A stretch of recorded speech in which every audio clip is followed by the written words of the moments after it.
Guys, natito po kami. Nasa shooting ko po sa 700 Club. May nag-shooting po doon. Ako po si Jan at lumaki na po ako. Ayan, dito Gab, tingin dito. Ayan.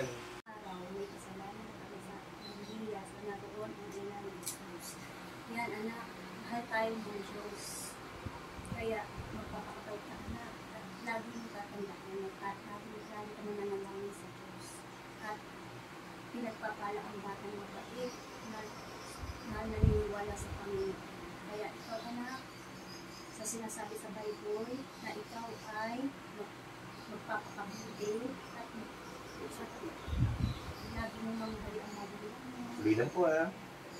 Anak. Sending aran. Yan. Tama. Okay, tingin ulit kay nanay. Ayan. Rolling. Okay, masaya. Energy nanay din. Okay, 3, 2, 1, action!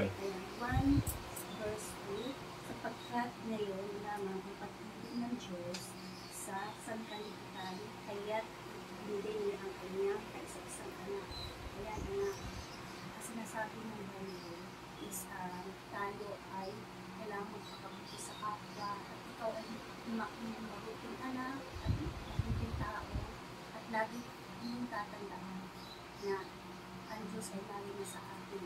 Ang paniniwala ng isa anak ay Okay, cut po tayo.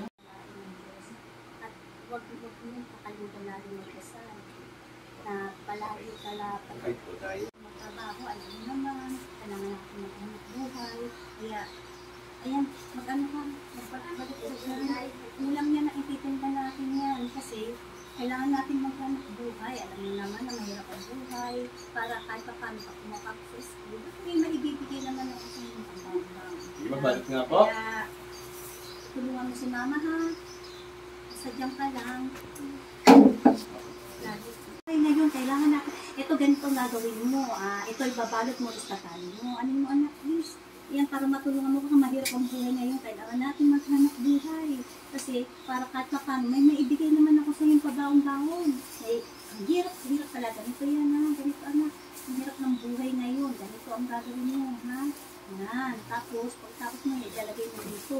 Kailangan natin maghanap buhay. Ayan.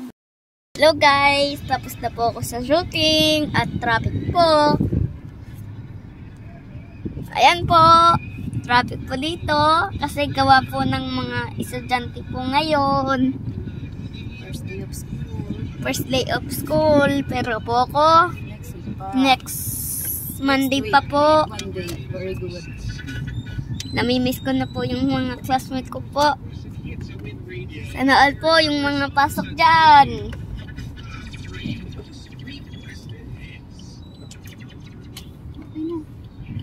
Okay, bye-bye.